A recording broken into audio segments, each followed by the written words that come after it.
بسم الله الرحمن الرحيم الحمد لله رب العالمين الرحمن الرحيم مالك يوم الدين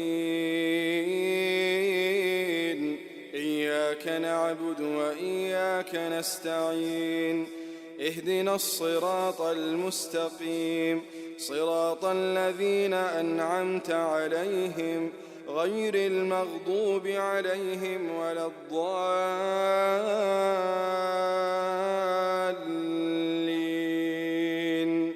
آمين.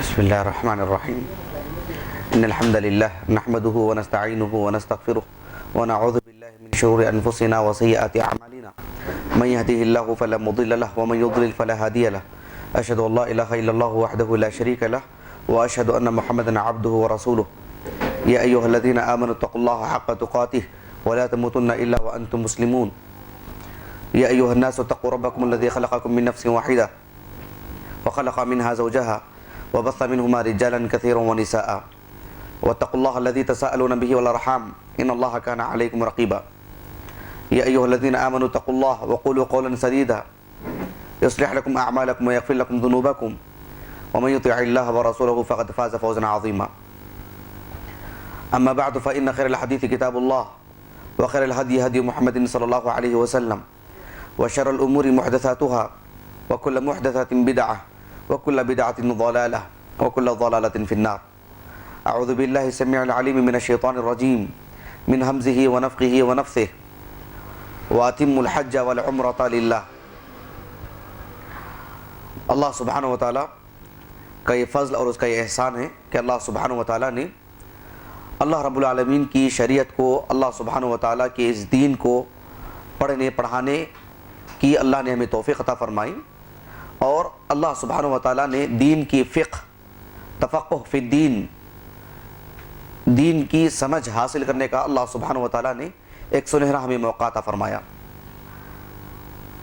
آپ کو یہ بات ہمیشہ معلوم رہنی چاہیے اور ہمیشہ ہمارے دل و دماغ میں بات ہونی چاہیے کہ دین کی فقہ، دین کی سمجھ، تفقہ فی الدین کے معاملے میں اللہ رب العالمین کا یہ اصول ہے اور اللہ رب العالمین کا یہ دستور ہے کہ اللہ سبحانہ و تعالیٰ دین کی سمجھ انہی کو عطا فرماتا ہے جن کا اختیار اللہ خود کرتا ہے، جن کا انتخاب اللہ سبحانہ و تعالیٰ خود کرتا ہے۔ اس میں آدمی کے ارادے کو کچھ دخل نہیں، نہ آدمی کی ذہانت اس میں کام آتی ہے، نہ آدمی کی زندہ دلی اس میں کام آتی ہے، نہ آدمی کو علماء کی صحبت کام آتی ہے، نہ کتابوں کے درمیان رہنا اس کا کچھ کام آتا ہے۔ اللہ رب العالمین کا ارادہ ہو اس کے حق میں خیر کا، تب یہ ساری چیزیں کام آتی ہیں۔ اللہ سبحانہ و تعالیٰ جس کے حق میں خیر کا معاملہ فرماتا ہے اسے دین کی سمجھ عطا فرماتا ہے۔ ہو سکتا ہے اس کی سمجھ اتنی اونچی نہ ہو، اس کا دل اتنا مضبوط نہ ہو کہ دین کی باتوں کو وہ سمجھ سکے، لیکن اللہ نے خیر کا معاملہ کیا ہے تو اس کے جو بندھن ہیں وہ دور کر دے گا رب العالمین، اس کے دل کو کشادہ کر دے گا۔ اگر وہ غبی قسم کا ہے، موٹے دماغ کا ہے، اللہ سبحانہ و تعالیٰ ان چیزوں کو حل کر دے گا، وہ آسانی سے سمجھ پائے گا وہ۔ ورنہ محض آدمی چالاک ہے، ذہین ہے اور کتابوں کے درمیان رہتا ہے، علماء سے اس کے تعلقات ہیں، علم نہیں ملتا ہے، اور تجربہ کر کے دیکھ سکتے ہیں ایسے بہت بڑی تعداد میں لوگ موجود ہیں۔ تو اللہ رب العالمین کا یہ احسان ہے کہ دین کی سمجھ اور دین کے تفقہ کے لیے اللہ سبحانہ و تعالیٰ نے ہمیں یہاں پر اکٹھا کیا ہے۔ اللہ سبحانہ و تعالیٰ ہمیں دین کی سمجھ عطا فرمائے اور ہمارا اس بیٹھنے کو اللہ تعالیٰ قبولیت کا ذریعہ بنائے، ہمارے حسنات میں اللہ تعالیٰ اس کو شمار فرمائے۔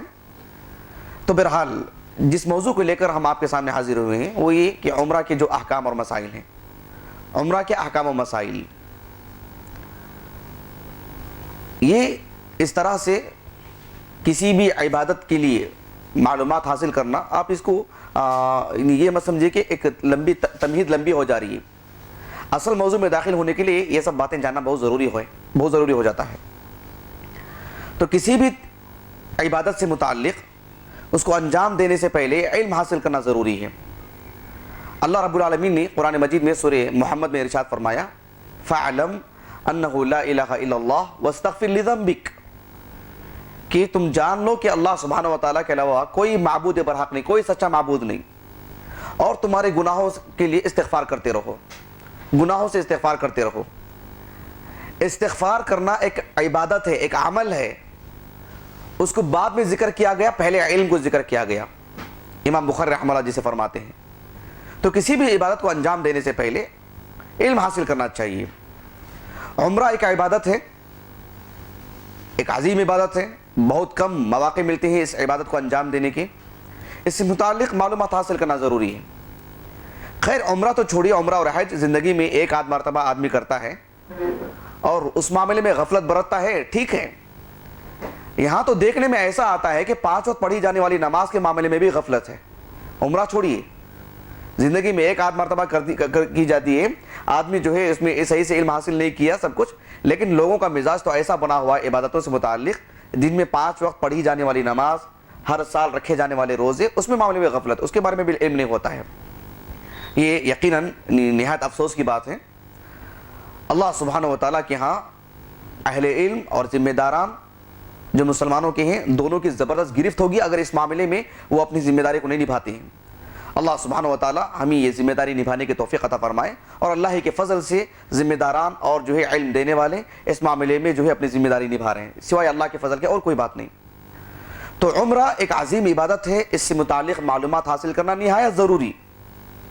جو لوگ حج اور عمرے کے سفر میں گئے ہوں وہ اس بات سے اچھی طرح واقف ہوں گے کہ دنیا جہاں سے آنے والی ایک جمع غفیر، ایک عظیم تعداد مسلمانوں کی، اس میں 80% مسلمانوں کی ایسی ہوتی ہے جو اس عبادت سے حقیقت میں ناواقف رہتے ہیں، حقیقت میں اس عبادت سے ناواقف رہتے ہیں، اور لگ بھگ 80 سے زائد فیصد مسلمان تو ایسے بھی ہوتے ہیں جو انہیں عبادت کا شعور تک نہیں ہوتا ہے، بے دریغ پیسہ خرچ کرتے ہیں، خوب مشقت اٹھاتے ہیں، خوب تکلیف برداشت کرتے ہیں، اور اتنا لمبا سفر اور اتنی عظیم عبادت رائے گا اور بیکار کر کے آتے ہیں، واللہ المستعان۔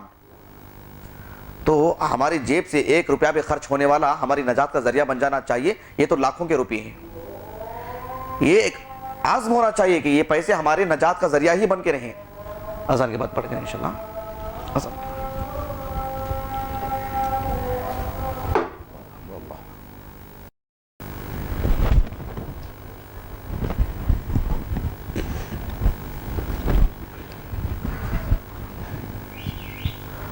عمرہ کے احکام اور مسائل میں اس بات کی کوشش کروں گا انشاءاللہ کہ اس قدر آسان کر کے آپ کے سامنے پیش کروں کہ آپ ہمیشہ کے لیے اس کو اچھی طریقے سے یاد کر سکیں اور محفوظ کر سکیں، اور کسی کو بھی آپ بتلا سکیں، اتنی کوشش کروں گا کہ اس قدر آسان ہو جائے۔ تو عمرہ کے سلسلے میں ایک مسلمان کو جن باتوں کا خیال رکھنا چاہیے، اس کے کچھ خاص احکام، اس کے کچھ خاص مسائل ہیں۔ میں پہلے آپ کو بورڈ پہ لکھ دیتا ہوں کہ وہ کیا کیا ہیں، پھر ایک ایک کو لے کر کے گفتگو کریں گے، اور ہر اس مسئلے میں کتنے مسئلے بنتے ہیں، کوئی خاص بڑی بات نہیں ہے، اس کو آپ ہلکے پھلکے سے ذہن میں رکھ لیں، وہ آپ کے لیے کافی ہو جائے گا انشاءاللہ۔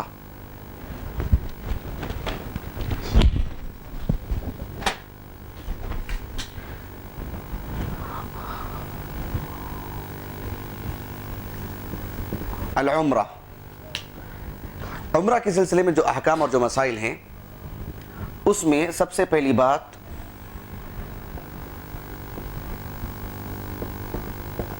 النیہ۔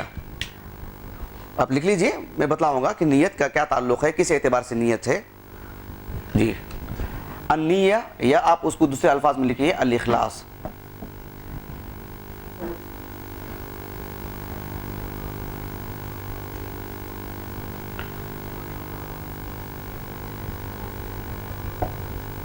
الغسل،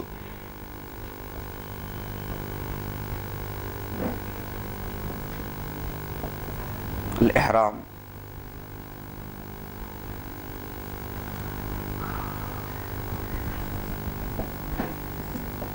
المیقات، نیچے بھی لکھو نظر آ جائے گا نہیں، التلبیہ،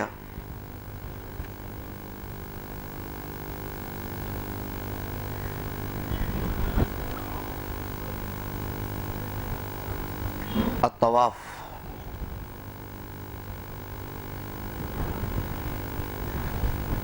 لکھو نیچے بھی لکھو.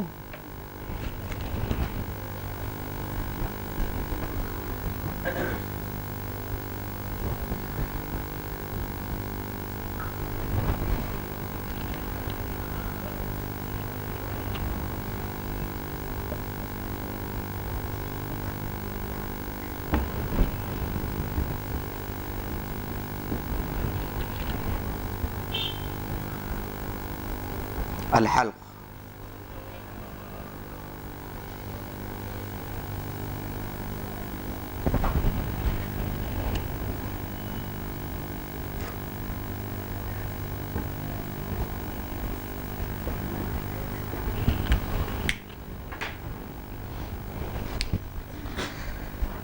بہت ہلکا پھلکا مسئلہ ہے انشاءاللہ. آپ لوگوں میں سے کتنے لوگ اس سفر میں جا رہے ہیں تاکہ خاص کر میں ان پر توجہ دے سکوں؟ آپ 1 2 اور 3 سیدھا ہاتھ نہیں اٹھا سکتے آپ؟ ہاں جی اچھا چلیے تاکہ خاص توجہ دے سکوں اس لیے. جی چلیے دیکھیں، سب سے پہلی چیز النیہ. اللہ سبحانہ و تعالیٰ نے قرآن مجید میں یعنی اخلاص نیت پر جو زور دیا ہے، ایک مسلمان کو اس کا علم ہونا چاہیے. کوئی بھی معاملہ کیوں نہ ہو، حتیٰ کہ کسی مسلمان کو دیکھ کر کے مسکرانا ہے حقیقت میں بڑی چھوٹی نیکی، چھوٹا عمل، لیکن اس میں بھی اگر ریا آ جائے وہ بھی اللہ سبحانہ و تعالیٰ کی رحمت سے وہ دور کر دیتی ہے، اللہ کے غصے کا موجب بن جاتی ہے وہ چیز. اور چھوٹی برائی بھی کبھی کبھار اللہ سبحانہ و تعالیٰ کے غضب کا سبب بن جاتی ہے اور وہ جہنم میں چلا جا سکتا ہے. تو اس اعتبار سے یہ تو ایک بہت عظیم نیکی ہے، اس کو خالص اللہ کے لیے کرنا چاہیے. اس کو لوگوں کے لیے اپنے آنے جانے کا علم اس وجہ سے دینا کہ میں عمرے کے لیے جا رہا ہوں، میں حج کے لیے جا رہا ہوں، اس کے لیے دعوتیں کرنا، اور پھر الوداع کرنے کے لیے پھولوں کے ہار وغیرہ، یہ سب نشو و نما، نعوذ باللہ آدمی کا اس عمل پورا برباد ہو کے رہ جاتا ہے. اس کا پیسہ، اس کے اخراجات، اس کی طاقت جو اس نے صرف کی ہے، سب کچھ خالص اللہ کے لیے ہونا چاہیے. چیزیں اپنے آپ میں واضح ہوتے جائیں کوئی حرج نہیں، لیکن محض لوگوں کو دکھانے کے لیے کوئی بھی چیز کرنا، کوئی بھی بات بتلانا، جی یہ سب ہونا چاہیے کہ آدمی مخلص ہو، صرف اللہ سبحانہ و تعالیٰ کے لیے کرے. البتہ آدمی لوگوں کو اطلاع کرتا ہے کہ میں عمرے کے لیے جا رہا ہوں، آپ میرے لیے دعا کیجیے، تاکہ لوگ اس کے لیے دعا کریں اور پھر وہ لوگوں کے لیے کوئی اس کے لیے جو ہے دعا کی درخواست کر سکے. اس میں کوئی حرج نہیں. اپنے ضروریات کام کے لیے، اپنے گھر والوں کے لیے، رشتہ داروں کے لیے، کاروبار کے لیے، جہاں آفس میں کام کرتا ہے وغیرہ، تاکہ معاملہ منظم ہو، اطلاع کرتا ہے، اس میں بھی کوئی حرج نہیں. یہ اخلاص کے خلاف نہیں ہے. یہ ہے کہ آدمی محض لوگوں میں یہ بتلانے کے لیے کہ میں اس کام کے لیے جا رہا ہوں، میں حج کے لیے جا رہا ہوں، اور پھر اس کے لیے جو عموماً جو رسم و رواج جو چل پڑے ہیں، ان سب چیزوں سے مکمل طور پر بچنا چاہیے. انما الاعمال بالنیات. کبھی کبھار خوب اطلاع ہوتی ہے لیکن آدمی مخلص رہتا ہے اور ضرورت کی حد تک کرتا ہے. ایک چیز یہ ہو گئی. یہ تو ہر معاملے میں قرآن مجید میں اللہ رب العالمین نے فرمایا سورہ بقرہ میں، وَأَتِمُّ الْحَجَّ وَالْعُمْرَةَ لِلَّهِ، کہ حج کو، عمرے کو، اس کے جو پورے ارکان ہیں اللہ کے لیے، للہ، اللہ کے خاطر، اللہ کے لیے اس کے پورے ارکان کو پورا کیجئے. ایک بات یہ ہو گئی. اس کے بعد جب وہ سفر کے لیے نکلنا چاہتا ہے تو اس کے لیے سب سے پہلے ضروری ہے کہ وہ غسل کرے، اچھے انداز میں غسل کرے، اور اپنے جسم کو جس اعتبار سے وہ چاہے، عطر لگانا چاہے، خوشبو لگانا چاہے، اپنے جسم کو مل لے.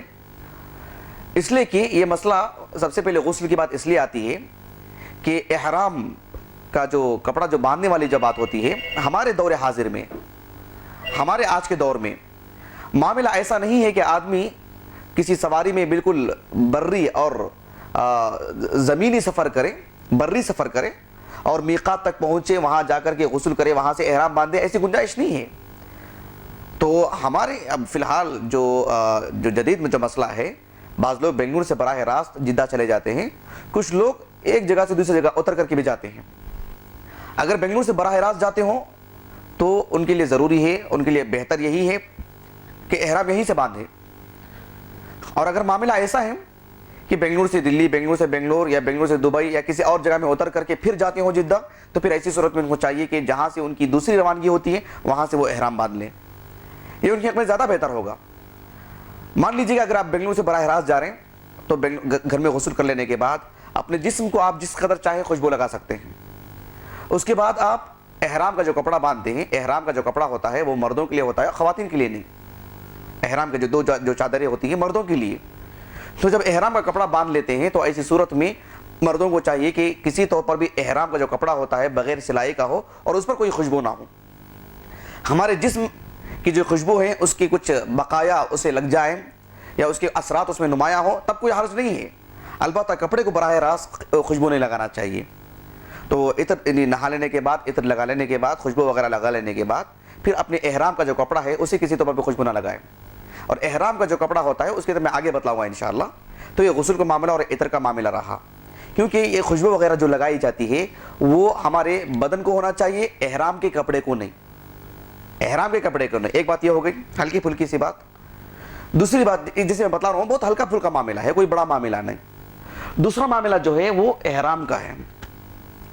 احرام اور میقات کا معاملہ دونوں ملے جلے ہیں. پہلے میقات کا معاملہ آتا ہے، بعد میں احرام کا معاملہ آتا ہے. لیکن پہلے میں جو احرام کا معاملہ جو لکھ رکھا ہوں اس کی وضاحت کر دینا ضروری سمجھتا ہوں کہ میقات اللہ کے رسول صلی اللہ علیہ وسلم نے اپنی زندگی میں کعبۃ اللہ کے چاروں طرف میقات کی تعین فرما دی ہے. 5 میقات ہیں. ملک شام اور پھر ان کے علاقوں کے لیے فلسطین اور ملک روم سبوں کے لیے ایک ہے. عراق اور ان کے پیچھے والے لوگوں کے لیے ایک ہے. پھر اسی طریقے سے ریاض کا جو پیچھے نجد کا جو علاقہ ہے ان کے لیے ایک ہے. پھر مدینہ والوں کے لیے ذوالحلیفہ ہے. یمن اور یمن کے قرب و جوار پیچھے سارے ان لوگوں کے لیے، پیچھے کے علاقوں کے لیے، حتیٰ کہ ہندوستان سے پیچھے آسٹریلیا، نیوزی لینڈ سبوں کے لیے وہی ہے. یلملم کا علاقہ ہے جو میقات کی حیثیت رکھتا ہے. میقات کہتے ہیں یعنی وہ جگہ جہاں جا کر کے احرام باندھنا چاہیے غسل کر کے. چونکہ نہ میقات میں کوئی اترتا ہے نہ اترنے کے اس کے لیے مواقع ہیں، کوئی بات نہیں ہے. تو ایسی صورت میں یعنی میقات میں احرام باندھنا حالانکہ ضروری ہے، ضروریات میں سے ہے. شیخ محمد ناصر الدین البانی رحمہ اللہ اور دیگر اہل علم تو یہاں تک کہتے ہیں کہ اگر کوئی احرام میقات میں نہیں باندھتا ہے تو پھر آپ صلی اللہ علیہ وسلم نے میقات کا ذکر کیا کیوں؟ تو بیکار ہو جائیں گی وہ. خامخواہ کا ایسے آپ نے ذکر کیا، اس کی کوئی حیثیت نہیں رہ جائے گی. جبکہ معاملہ ایسا نہیں ہے. میقات ہی میں احرام باندھنا ضروری ہے. چونکہ ہم اس دور میں جی رہے ہیں کہ میقات پر ہماری ہم رک نہیں سکتے، وہاں ہم جا نہیں سکتے، اور لا یکلف اللہ نفسا الا وسعها. تو ایسی صورت میں جہاں سے ہماری روانگی ہوتی ہے ایئرپورٹ میں ہم احرام باندھ لیں، تو اس وجہ سے احرام کو تھوڑا مقدم کر دیا جاتا ہے اس کے ذکر کرنے میں. حالانکہ میقات کا معاملہ پہلے ہے، احرام کا معاملہ بعد میں ہے. بات واضح ہوگی آپ کو؟ یہاں تک بات واضح ہو گئی جی. اسی وجہ سے احرام کا معاملہ پہلے ذکر کر دیا جاتا ہے. تو احرام کے معاملے میں آپ چند باتیں بتلاؤں گا، آپ نمبر وار نوٹ کر لیجئے. بہت ہلکا پھلکا معاملہ ہے اور ہمیشہ محفوظ رہے گا. اور نمبر وار آپ نوٹ کر لیں گے انشاءاللہ. میں پورے دلائل کا خلاصہ دے رہا ہوں. کوئی ایک پوائنٹ کے لیے دلیل پوچھے گا میں اس کی دلیل دوں گا انشاءاللہ. ورنہ میں آپ کو ایک مسئلہ بتلا دے رہا ہوں، ایک عام مسئلہ، تاکہ ذہن میں ہو جائے آپ کے.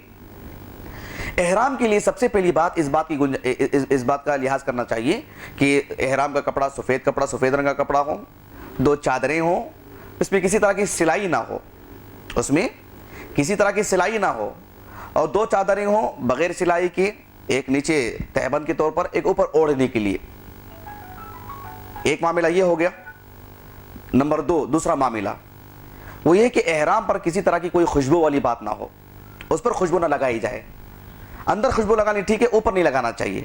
احرام کے کپڑے کو جسم کا کچھ حصہ، عطر کا خوشبو کا کچھ حصہ اسے لگ جائے، اس میں کوئی حرج نہیں ہے. لیکن براہ راست احرام کے کپڑے کو کوئی خوشبو نہیں لگانا چاہیے. ایک اور معاملہ، تیسرا معاملہ وہ یہ ہے کہ احرام کے سلسلے میں جو 2 چادریں ہم باندھتے ہیں، لوگوں کو دیکھا جاتا ہے کہ جہاں سے احرام باندھتے ہیں وہیں سے چادر کا ایک حصہ اپنے بغل کے نیچے سے لے لیتے ہیں. چادر اوڑھ کر کے بغل کے نیچے سے حصہ لے لیتے ہیں، کپڑا ڈال لیتے ہیں احرام میں. جبکہ یہ غلط ہے. یہ احرام باندھتے ہی ایسا نہیں کرنا چاہیے، بلکہ اس کا تعلق صرف طواف کے وقت ہے. صرف طواف کے وقت. اس کو عربی زبان میں اضطباع بولتے ہیں. کیا بولتے ہیں؟ الاضطباع.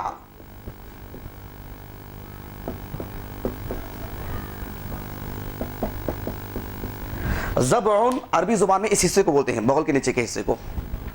تو اضطباع بولتے ہیں کپڑے کا بغل کے نیچے سے لینے کی جو کیفیت ہے اس عمل کو اضطباع کہا جاتا ہے. اور یہ جو عمل ہے صرف طواف کے وقت، صرف طواف کے وقت، پہلے سے نہیں. لوگ احرام باندھتے ہیں پورے فلائٹ میں اور پھر پورا جدہ میں پورا پہنچنے تک سب اسی عمل میں رہتے ہیں، اسی کیفیت میں رہتے ہیں، جبکہ غلط ہے. وہ لوگوں کو اس کا علم ہونا چاہیے. یہ ہماری خواہشات پر مبنی نہیں ہے، یہ مستقل ایک عمل ہے، ایک عبادت ہے. اور احرام باندھنے کے سلسلے میں ایک اور بات کو ملحوظ رکھیں، وہ یہ ہے کہ احرام باندھنے کے ساتھ کوئی 2 رکعت اس کے ساتھ خاص ہے، ایسا معاملہ نہیں ہے. احرام باندھنے کے ساتھ احرام کی 2 رکعت ہیں، ایسا معاملہ نہیں ہے. بلکہ رسول اللہ صلی اللہ علیہ وسلم سے جو بات ہمیں معلوم ہوتی ہے، جس پر اہل علم نے جو مسئلہ بتلایا ہے، وہ یہ ہے کہ احرام ایسے وقت میں باندھا جائے جب کسی فرض نماز کا وقت قریب ہو، تاکہ احرام باندھے تو فوری طور پر فرض نماز پڑھ لیں، جیسے رسول اللہ صلی اللہ علیہ وسلم نے کیے. آپ صلی اللہ علیہ وسلم مدینے سے نکلے، ظہر کی نماز پڑھ کر کے ذوالحلیفہ مقام پر پہنچے، احرام باندھا غسل کر کے، عصر کی نماز کا وقت تھا تو آپ نے عصر کی نماز پڑھی. یہ معاملہ تھا. لیکن احرام کے لیے اس کے تعلق سے کوئی 2 رکعت ہو، ایسا نہیں ہے. تو ایسی صورت میں ہم احرام جب باندھتے ہیں، ہمارے فلائٹ کا وقت معلوم ہونا چاہیے. اگر ہم وقت پر نکل رہے ہیں، اگر مان لیجئے کہ بنگلور سے آپ براہ راست نکل رہے ہیں اور آپ کے فلائٹ کا وقت 9 بجے ہے، جبکہ کوئی نماز نہیں ہے، فرض نماز اس وقت، تو ایسی صورت میں بس احرام باندھے بس کافی ہے اس کے لیے. اس کے بعد 2 رکعت پڑھنے کی کوئی حاجت نہیں. ظہر کی نماز سے وقت ہو چکا ہے یا کسی اور فرض نماز سے وقت ہو چکا ہے، ایسی صورت میں وہ نماز پڑھ لیں، یہی بات اس کے لیے کافی ہے. اس کے لیے کوئی خاص 2 رکعت اس کی کوئی حاجت نہیں ہے. یہاں تک بات واضح ہو گئی جی. احرام سے متعلق ایک اور معاملہ وہ یہ ہے کہ احرام کے سلسلے میں جیسے کہ کہا گیا کہ یہ مردوں کے لیے ہے 2 چادریں، عورتوں کے لیے ایسا معاملہ نہیں. لیکن کچھ چیزیں ہیں، جیسے مثال کے طور پر جو انسان کی ضروریات میں سے ہیں، اس کے بغیر کوئی چھٹکارا نہیں، کوئی چارہ نہیں. جیسے مثال کے طور پر چشمہ لگانا، گھڑی باندھنا، انگوٹھی پہننا، بیلٹ باندھنا. بیلٹ سے مراد یعنی جی احرام کے کپڑے کے اوپر، تہمت کے اوپر ضروری چیزیں رکھنے کے لیے، پاسپورٹ وغیرہ رکھنے کے لیے جو چیزیں باندھی جاتی ہیں، وہ کسی طور پر بھی اس ممانعت میں نہیں آ جائیں گے جس میں سلائی ہوئے کپڑے پہننے سے منع کیا گیا. سلے ہوئے کپڑے پہننے سے جو منع کیا گیا، اس میں سب چیزیں نہیں آ جائیں گی. شرع صدر کے ساتھ یہ چیزیں جو چاہے استعمال کرنا چاہے استعمال کر سکتا ہے. احرام کے سلسلے میں ایک بات کا لحاظ یہ بھی کرنا چاہیے جو عموماً لوگ غلطی کرتے ہیں، وہ یہ ہے کہ احرام کا جو کپڑا پہنا جاتا ہے، خاص طور پر یہ بھی بتلایا جاتا ہے کہ چپل بھی ایسے ہوں جو ہوائی چپل ہیں، ایسے پہننے پر زور دیا جاتا ہے. غلط ہے. آدمی جوتے بھی پہن سکتا ہے، البتہ اس کا ٹوکنا نظر آنا چاہیے، گھٹنا نہیں، ٹوکنا. اس کا ٹوکنا نظر آ جائے یہ اس کے لیے کافی ہے. ایسا کوئی جوتا پہنتا ہے آدمی جس میں اس کا ٹوکنا نظر آتا ہے تو پھر وہ جوتا بھی پہنے، کوئی حرج نہیں. لیکن دیکھا جاتا ہے احرام باندھنے کے ساتھ نئے چپل، ہوائی چپل خریدے جاتے ہیں، ہوائی چپل ہی پہننے پر زور دیا جاتا ہے، اسی کو ضروری سمجھا جاتا ہے. غلط ہے یہ. اسلام جس میں کشادگی رکھا ہے اسے کوئی روک نہیں لگا سکتا. اللہ کے رسول صلی اللہ علیہ وسلم نے اگر کسی کے پاس خف ہو تو صرف کہا کہ جو ہے وہ یعنی ٹخنے سے نیچے تک کاٹ لیں، اتنی ہی بات کہی اللہ کے رسول نے صلی اللہ علیہ وسلم. پیر کا اوپر کا حصہ پورا چھپا ہوا رہتا ہے، کوئی حرج نہیں، کوئی حرج نہیں. ہوائی چپل ہی پہننا، اس پر زور نہ دیا جائے. ہاں کوئی ہوائی چپل پہننے کو ہلکا پھلکا معاملہ سمجھتا ہے، آسانی اس میں وہ میسر سمجھتا ہے، اس کا ایک الگ معاملہ ہے. لیکن ہمارے اس دور میں جہاں ایک بڑی تعداد اہل بدعت کی ہے، جاہل قسم کے لوگوں کی ہے، اور دین کو خواہ کے تکلفات کا عادی جو بنا کے رکھے ہیں، ایسوں پر حجت قائم کرنے کے لیے، مسئلے کو بتلانے کے لیے تو بہرحال ایسی ہی چپل پہننا چاہیے جس میں اوپر کا پورا حصہ چھپا ہوا ہو، ٹوکنا نظر آنا چاہیے. صرف اتنی بات کہی اللہ کے رسول نے صلی اللہ علیہ وسلم. یہ ایک چیز. عورتوں کے لیے احرام باندھنے کے سلسلے میں ان کو اس کا خیال کرنا چاہیے کہ وہ عام لباس پہنے، عام لباس پہنے. البتہ عام لباس میں زیب و زینت، بھڑکنے والا لباس وہ کسی طور پر بھی نہ پہنے. برقعے ایسے استعمال کریں، یہ صرف حج کے سفر کے لیے نہیں، ہمیشہ زندگی بھر سیدھا سادہ برقع ہو اور بس عام سیدھا سادہ برقع پہنے. اور جب میقات آ جاتی ہے، میقات آ جانے کے بعد عورتوں کو چاہیے کہ اپنا چہرہ کھلا رکھیں، اپنا چہرہ کھلا رکھیں، اس حد تک کھلا رکھیں کہ کسی اجنبی مرد کی نگاہ ان پر نہ پڑے. جہاں پڑھنے کی گنجائش ہو، جہاں پڑھنے کے امکانات ہوں، اپنے چہرے پر کپڑا ڈال لیں، نہ ہو تو پھر اپنا چہرہ کھلا رکھیں. اور عورتوں کو اس بات کی تو پورا خیال رکھنا چاہیے کہ کسی طور پر ان کے ہاتھ چھپے ہوئے نہ ہوں. عورتوں کو اپنے ہاتھ کھلے رکھنا چاہیے. اگر کوئی عورت اپنے عام علاقے میں, اپنے عام گھر میں, اپنی بستی میں, اپنے محلے میں اپنے ہاتھوں کو گلوز پہنتی ہوں اور چھپا کر کے رکھتی ہوں تقویٰ طہارت کے اعتبار سے, وہ ایک الگ معاملہ ہے, گنجائش ہے اس کی, بلکہ اچھی بات ہے وہ. لیکن احرام جب اس پر جو لاگو ہوتا ہے ایک عورت کے لیے, خاتون کے لیے, میقات آ جانے کے بعد اپنا چہرہ کھلا رکھے اور پھر ایسی صورت میں اپنے ہاتھ بھی کھلے رکھے. اپنے ہاتھ چھپے ہوئے نہیں رکھنا چاہیے اور اپنے چہرے پر پردہ ہرگز میں نہیں ڈال کے رہنا چاہیے. جیسے عموماً دیکھا جاتا ہے کہ ایک چھوٹا سا ہیٹ بنا دیتے ہیں اور اس پر سے کپڑا ڈال دیا جاتا ہے. یہ غلط ہے. یہ ایسے ہیلے بہانے کی گنجائش نہیں ہے اسلام میں, اور ایسے تکلفات کا عادی نہیں ہے اسلام. عورت کو چاہیے کہ اصل کے اعتبار سے پردہ نہ ہو. ان کا تو معاملہ ایسا ہے کہ اصل کے اعتبار سے پردہ رہتا ہے, ہمیشہ پردہ رہتا ہے. اسلام نے جتنی تعلیم دی اس پر باقی رہنے پر ہی اجر ملے گا. ہیٹ ڈال دینے سے چہرے پر تو پردہ ہے ہی, وہ نہیں رہنا چاہیے, بلکہ چہرہ کھلا ہو اور اس بات کی وہ کوشش کرتی رہے کہ کسی طور پر بھی اجنبی مرد کی نگاہ نہ پڑے, چھپانے کی کوشش کرتی رہے. اس کی طاقت کے باہر کی چیز ہو, اچانک کسی کی نظر پڑ جائے کوئی حرج نہیں ہے, لیکن چھپانے کی وہ کوشش کرتی رہے. اسی قدر وہ مکلف ہے.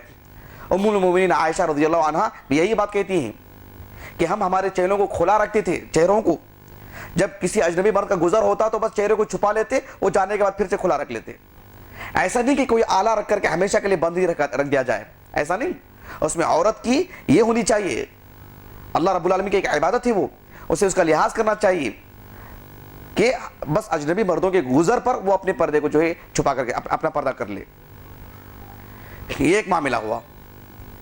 ایک اور معاملہ یہ بھی ہے کہ احرام کی صورت میں مردوں کو چاہیے کہ ٹوپی پہننا, اوپر کوئی کپڑا ڈال لینا, یہ سب کسی طور پر بھی اس کی گنجائش نہیں ہے. احرام میں یہ سب ممنوعات میں سے ہیں.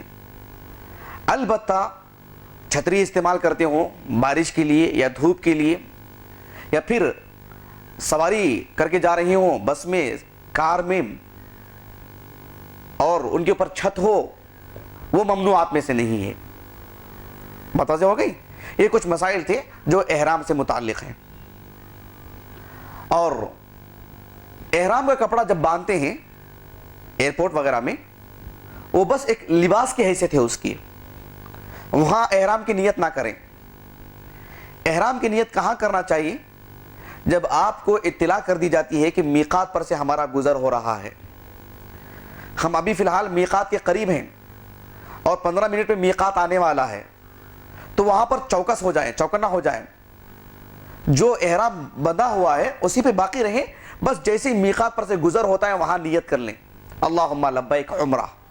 چھوٹی سی کتاب آپ کے ہاتھوں میں ہونی چاہیے. یہ سب جو دعائیں ہیں, یہ نبوی دعائیں ہیں, اس کو انہی الفاظ میں پڑھنے کی کوشش کریں. اللہم لبیک عمرہ. بس یہ جو ہے گویا کہ ایک لحاظ سے میقات سے آپ کا ایک تعلق جڑ جا رہا ہے. وہاں سے وہ جو لباس ہے آپ کا, وہ مستقل ایک احرام کی شکل اختیار کر لے گا. ایئرپورٹ سے جو آپ باندھ رہے ہیں وہ احرام کا کپڑا ہے, لیکن آپ آپ محرم نہیں, حالت احرام میں نہیں ہیں. آپ سارے مسائل آپ پر لاگو نہیں ہو جائیں گی. میقات میں آنے کے بعد سے وہ بحیثیت احرام کا کپڑا آپ جو پہن رہے وہ عام لباس سے اٹھ کر کے ایک احرام کے لباس میں آپ آ جائیں گے. یہاں تک احرام کے مسائل تھے, ہلکے پھلکے مسائل, کوئی بڑی بات نہیں. اس کے بعد ایک دوسرا مسئلہ شروع ہو جاتا ہے میقات کے بعد سے. ابھی ہم لوگ احرام میقات آ گئے, میقات آ جانے کے بعد جیسے ہی ہم لوگ اللہم لبیک عمرہ بولیں گے, وہی لباس دوبارہ نکل کے بھی پہننے کی ضرورت نہیں, اور اس وقت جلدی سے پہن بھی نہیں سکیں گے آپ. ہو سکتا ہے کوئی سو رہے ہوں, ہو سکتا ہے کوئی جو ہے غفلت کے شکار ہوں, یا ہو سکتا ہے جو ہے کسی اور صورت میں نہ پہن سکتے ہوں. تو ایسی صورت میں چاہیے کہ کسی طور پہ احرام کا کپڑا جو بندھا ہوا ہے بس وہ نیت کر لے, وہ کافی ہو جائے گی اس کے لیے, اللہم لبیک عمرہ. تو ایسی صورت میں جیسے ہی میقات سے ہماری میقات کے اندر ہم داخل ہو جاتے ہیں, ایک اور عمل شروع ہو جاتا ہے, اور پابندی کے ساتھ وہ عمل ہوتے رہنا چاہیے. وہ یہ ہے کہ تلبیہ نمبر 5, لبیک اللہم لبیک لا شریک لک لبیک ان الحمد والنعمت لک والملک لا شریک لک.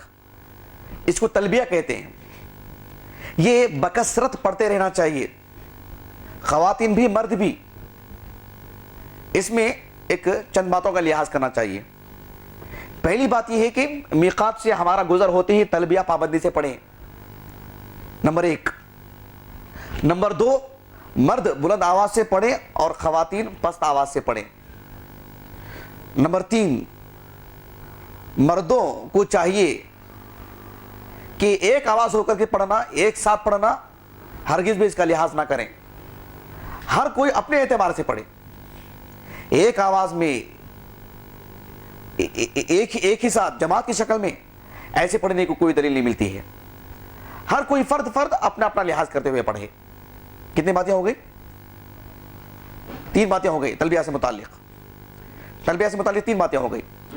تلبیہ سے متعلق چوتھی بات یہ ہے کہ اللہ کے رسول صلی اللہ علیہ وسلم سے منقول جو الفاظ ہیں وہی پڑھیں، دوسری دعائیں وغیرہ نہیں پڑھنا چاہیے.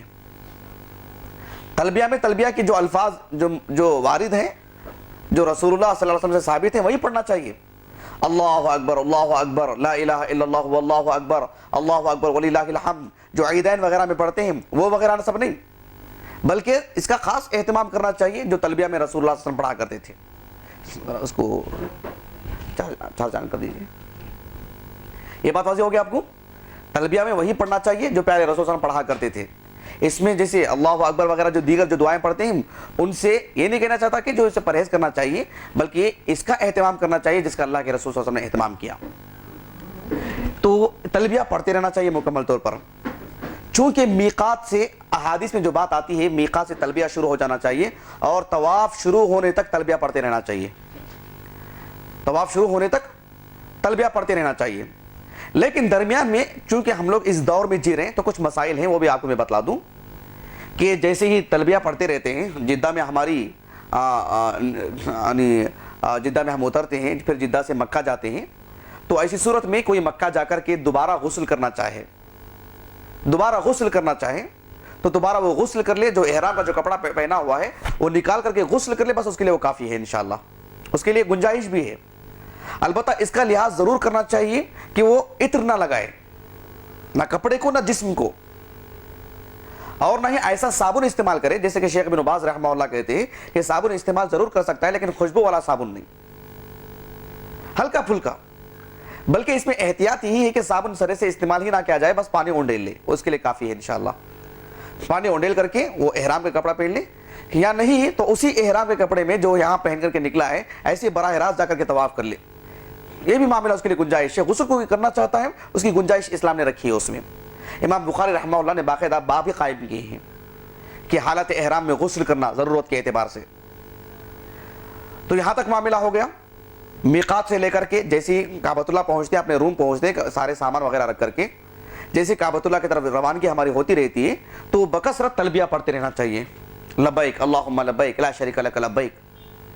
جیسے ہی کعبۃ اللہ کے پاس جائیں گے، مسجد حرام میں داخل ہوں گے، یہاں چند چیزوں کا خیال کرنا پڑے گا. ایک چیز یہ ہے، عام مسجدوں کی طرح یہ بھی ایک مسجد ہے، اس کی خصوصیات الگ ہیں، لیکن جیسے عام مسجدوں میں دایاں پیر رکھ کر کے بسم اللہ والصلاۃ والسلام علی رسول اللہ اللہم افتح لی ابواب رحمتک اعوذ باللہ العظیم وبوجہہ الکریم وسلطانہ القدیم من الشیطان الرجیم، یہ جو دعا ہے مسجد میں داخل ہونے کی، وہی دعا ہے، عام دعا. اپنا دایاں پیر رکھے، وہی دعا پڑھے. جس طریقے سے ہم عام طور پر مسجدوں میں جاتے ہیں اور تحیۃ المسجد 2 رکعت نماز پڑھتے ہیں، یہ عام مسلمان کے لیے، عام مصلی کے لیے عام طور پر جو مسجد میں داخل ہوتے ہیں، جو شخص عمرے کی غرض سے جاتا ہے، حج کی غرض سے جاتا ہے، مسجد حرام میں داخل ہوتا ہے، اس کے لیے تحیۃ المسجد نہیں ہے. اس کے لیے تحیۃ المسجد نہیں ہے. وہ براہ راست کعبۃ اللہ کے پاس چلا جائے، اور میقات کے بعد سے جو تلبیہ جو پڑھ رہا ہے طواف شروع کرنے تک وہ تلبیہ پڑھتا رہے، اور جیسے طواف وہ شروع ہونے والی بات ہوتی ہے تلبیہ ختم کر دے. اس کے بعد پھر تلبیہ نہیں ہے، پھر پورے عمرہ ہونے تک بھی اس کے پاس تلبیہ نہیں ہے. اس کے بعد کبھی بھی طواف تک تلبیہ کرنا چاہیے، تلبیہ پڑھنا چاہیے. یہاں تک یہ بات واضح ہوگی آپ کو. اور یہ بات ہمارے ذہن میں ہونی چاہیے کہ تحیۃ المسجد نہیں ہے. مسجد حرام جانے کے بعد کعبۃ اللہ پر جب پہلی نظر پڑتی ہے تو ایسی صورت میں اسے دیکھ کر کے اپنے ہاتھ اٹھانا یا کوئی خاص دعا پڑھنا، یہ اللہ کے رسول صلی اللہ علیہ وسلم سے ثابت نہیں ہے. البتہ کچھ صحابہ سے یہ عمل ثابت ہے اور بسند صحیح، عبداللہ بن عباس، عمر بن الخطاب رضی اللہ عنہم اجمعین، ان سب سے کچھ خاص عمل ثابت ہے، یہ صحابہ کی حد تک صحیح ہے، پیارے رسول صلی اللہ علیہ وسلم کی طرف منسوب یہ باتیں نہیں ہیں۔ جیسے مثال کے طور پر عبداللہ ابن عباس رضی اللہ عنہما سے یہ بات منقول ہے، سنن بیہقی میں، شیخ البانی رحمہ اللہ نے اس اثر کو صحیح بھی قرار دی کہ وہ ہاتھوں کو اٹھایا کرتے تھے، رفع الیدین، کعبۃ اللہ کو دیکھ کر کے، اس صحابی کے حد تک منقول ہے۔ عمر بن الخطاب رضی اللہ عنہ باقاعدہ دعا پڑھا کرتے تھے، اللہم انت السلام ومنک السلام فحینا ربنا بالسلام، یہ صحابی سے مروی ہے، عمر بن الخطاب رضی اللہ عنہ سے، رسول اللہ صلی اللہ علیہ وسلم سے براہ راست نہیں۔ کعبۃ اللہ میں جانے کے بعد، کعبۃ اللہ مسجد حرام میں جانے کے بعد جیسے ہی طواف شروع ہونے والی بات ہوتی ہے، تلبیہ ختم ہو جاتا ہے، اب وہاں سے ایک اور عمل طواف شروع ہوتا ہے، یعنی یہ سب جو ہے پورے عمرے میں داخل ہیں، سب ایک ایک چیز کر کے ختم ہوتی آ رہی ہے۔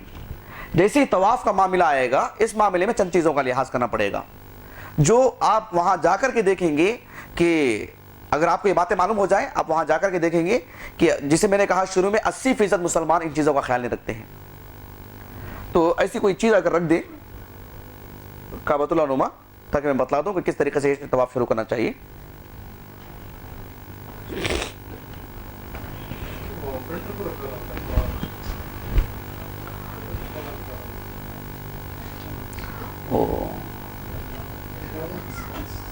ہاں کوئی باکس وغیرہ ہو تو جی ہاں، یہ بہت مناسب ہے، چلیے ایسے رکھ دیں تاکہ معلوم ہو کہ اس کا دروازہ بھی ہے کعبۃ اللہ کا۔ ابھی جس طریقے سے آپ بیٹھے ہوئے ہیں، آپ لوگوں کے لیے تو یہ شکل سب سے بہتر ہے، جس طریقے سے آپ لوگ بیٹھے ہوئے ہیں، یہاں رکھ دیتا ہوں، آپ لوگ جس انداز میں بیٹھے ہوئے ہیں یہ شکل سب سے بہتر ہے، یعنی جغرافیہ اعتبار سے سعودی عربیہ بالکل صحیح سالم ایسا نہیں ہے، تھوڑا کراس ہے، وہ اس طریقے سے ہے، تو کعبۃ اللہ بھی بالکل ایسا نہیں ہے ہو بہو، تھوڑا اس طریقے سے ہے، میں آپ کو یہاں چڑا کے بھی دکھا دیتا ہوں۔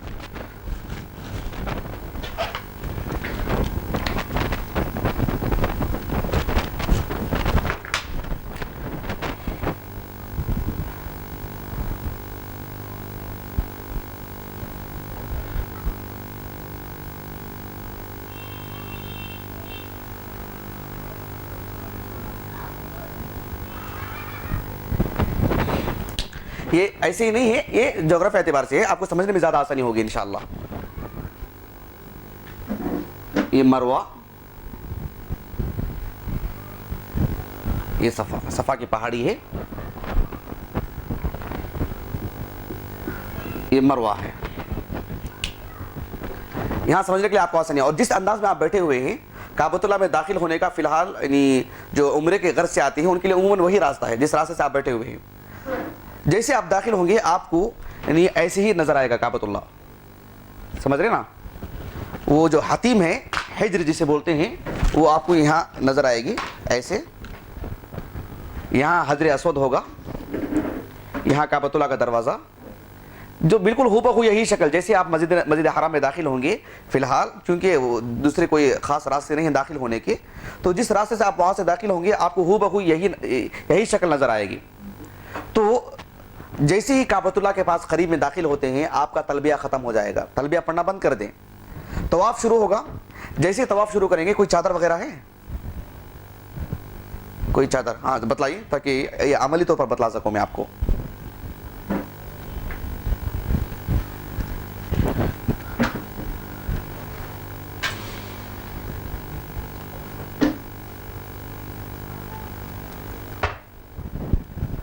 جی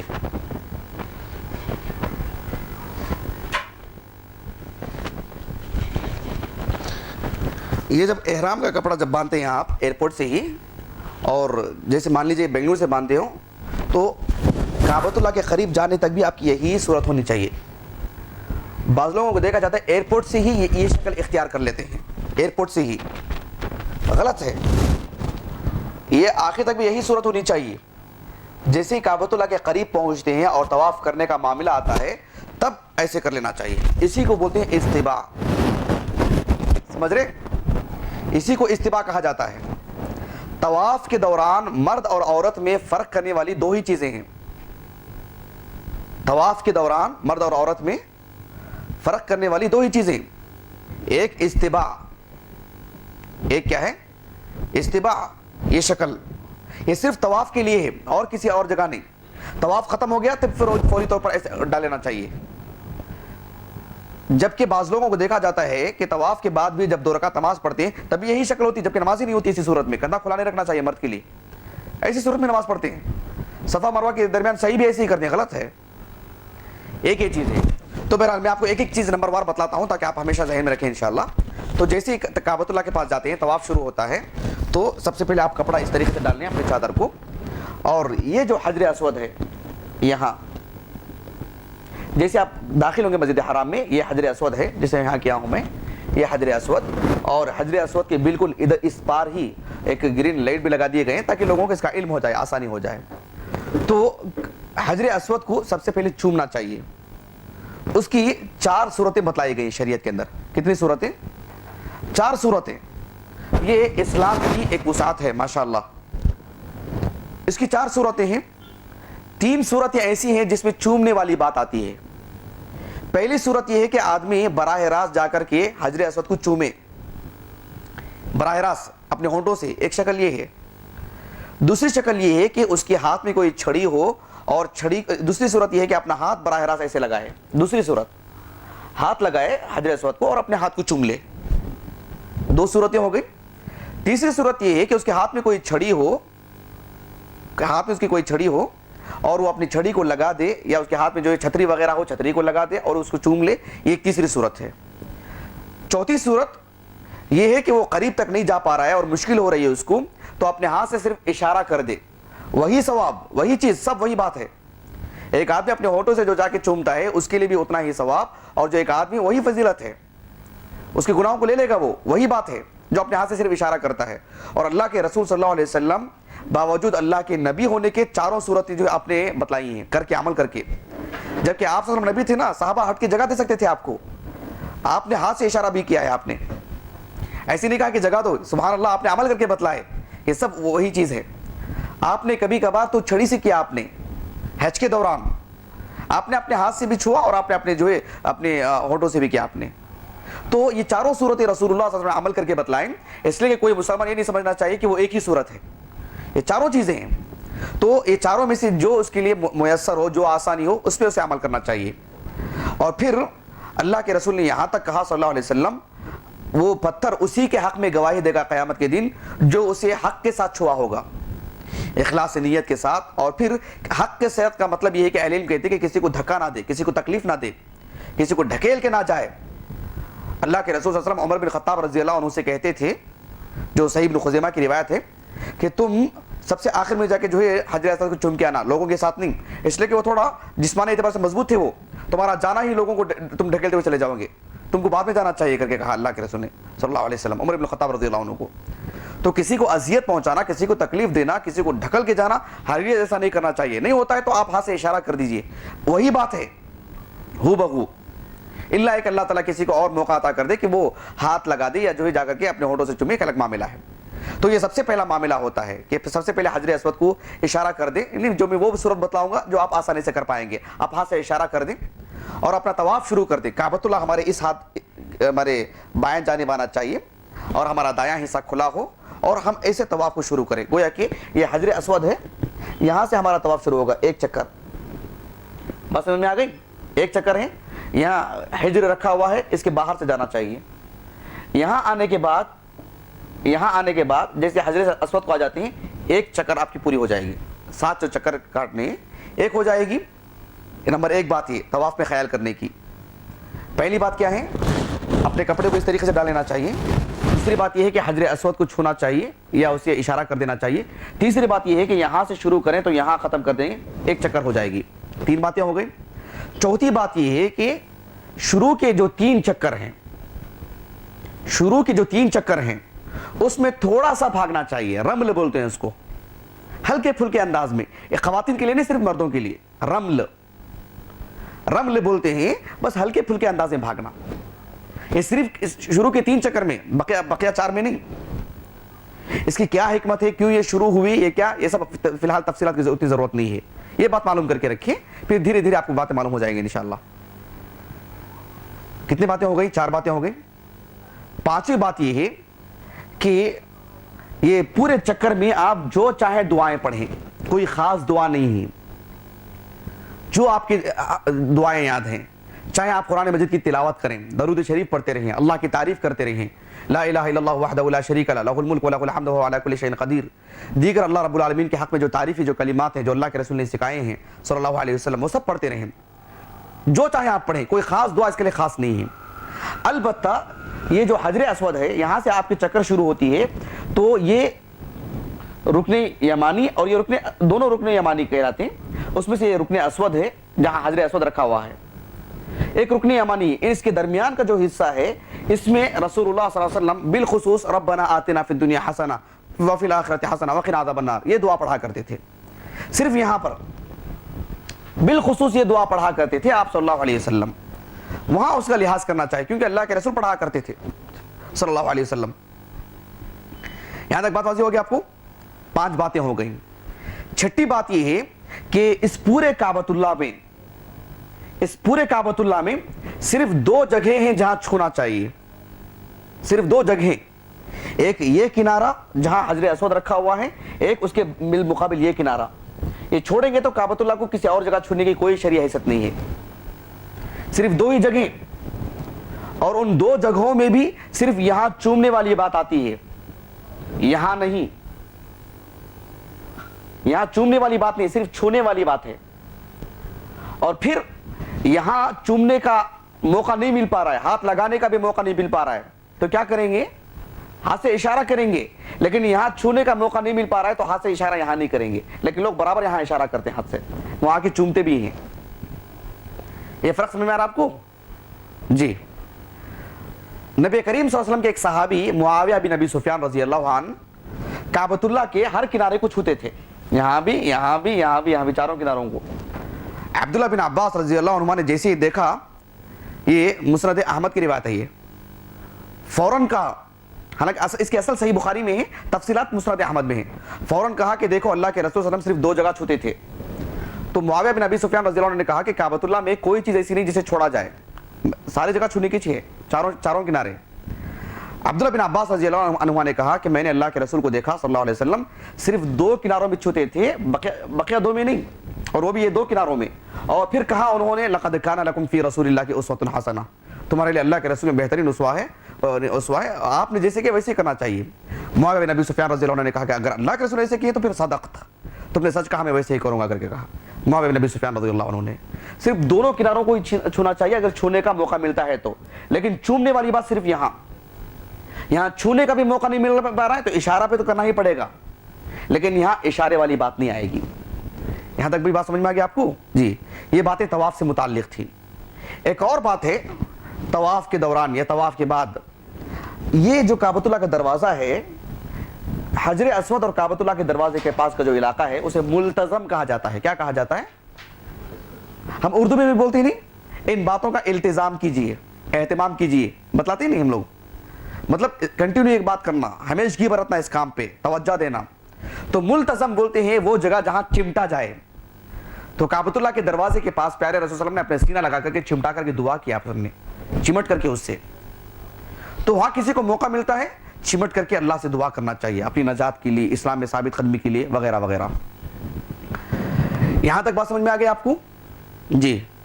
یہ طواف پورے کر لینے کے بعد, 7 طواف پورے کر لینے کے بعد پیارے رسول صلی اللہ علیہ وسلم کا عمل یہ تھا کہ نبی کریم صلی اللہ علیہ وسلم 2 رکعت نماز پڑھا کرتے تھے, 2 رکعت نماز پڑھا کرتے تھے.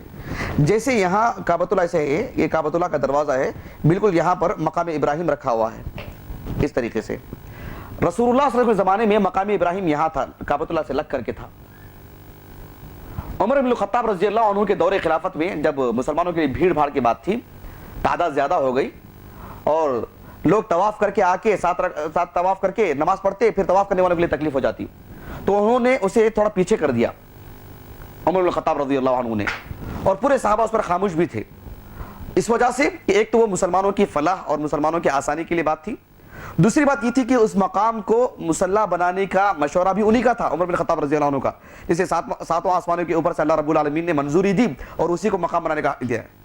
تو اس وجہ سے عمر بن خطاب رضی اللہ عنہ نے ضرورت کے حد تک پیچھے بھی کیا، پورے مسلمانوں نے خاموشی کا اظہار کیا، پورے صحابہ نے۔ بات سمجھ میں آ گئی آپ کو؟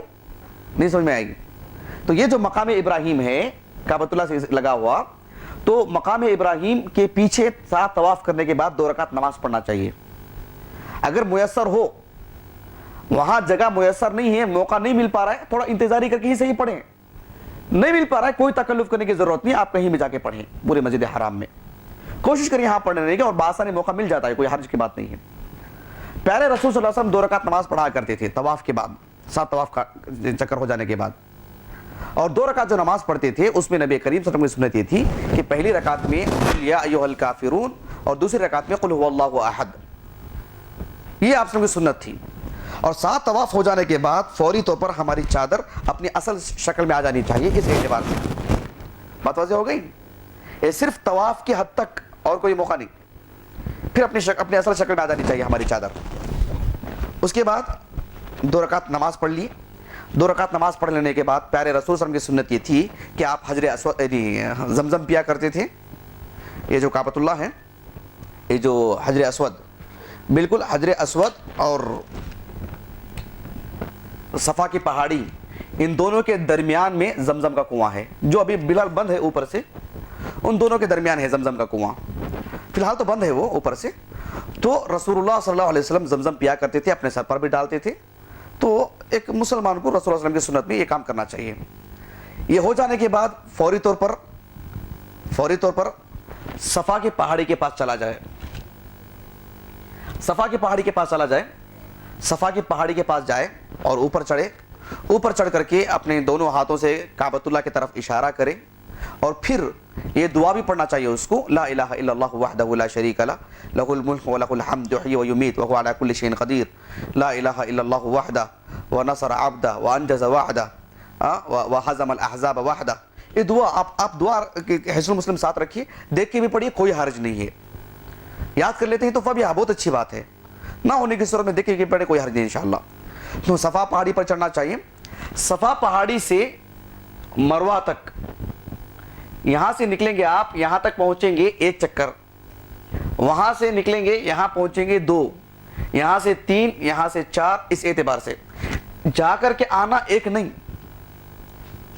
پورا ملا کر کے تقریباً 3.5 کلومیٹر ہو جاتے ہیں، 7 جو چکر ہیں 3.5 کلومیٹر لگ بھگ۔ تو یہاں سے یہاں تک 1، واپسی کا یہاں سے یہاں تک 2، یہاں سے یہاں تک 3، اس اعتبار سے یہ وہی صفا کی پہاڑی ہے جہاں رسول اللہ صلی اللہ علیہ وسلم کھڑے ہو کر کے سب سے پہلے اسلام کی دعوت دی تھی سارے لوگوں کو بلا کر کے۔ آج وہ اپنے اصل شکل میں نہیں ہے اتنی بڑی پہاڑی، تو یہی پہاڑی ہے وہ۔ اور بعض اہل علم کا اس معاملے میں یہ بھی موقف ہے، جیسے عبداللہ بن عمر رضی اللہ عنہما وغیرہ کہتے ہیں کہ عورتوں کو اس پہ نہیں چڑھنا چاہیے، عورتوں کو نہیں چڑھنا چاہیے، صفا کی پہاڑی تک قریب جائیں، پھر وہاں سے پلٹ کر کے آئیں۔ اوپر جانا، وہ آواز بلند کرنا، اپنے آپ کو نمایاں کرنا، اس اعتبار سے یہ ایک اثر ملتا ہے عبداللہ بن عمر سے رضی اللہ عنہما، جیسے شیخ البانی رحمہ اللہ نے صحیح کہا ہے۔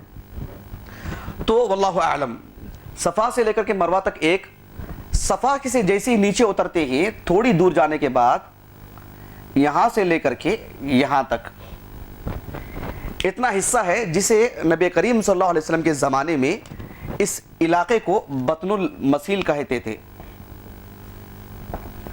اس علاقے کو اصل میں یہ جو کعبۃ اللہ ہے، اس کے پیچھے یہیں پر رسول اللہ صلی اللہ علیہ وسلم کا گھر تھا، دیگر لوگوں کا گھر، ابو طالب، بنو ہاشم وغیرہ یہیں پر رہا کرتے تھے، تو یہاں سے یہاں آنے کے لیے اسی وادی سے گزر کے آتے تھے، اسے بطن المسیل کہا جاتا تھا اس دور میں۔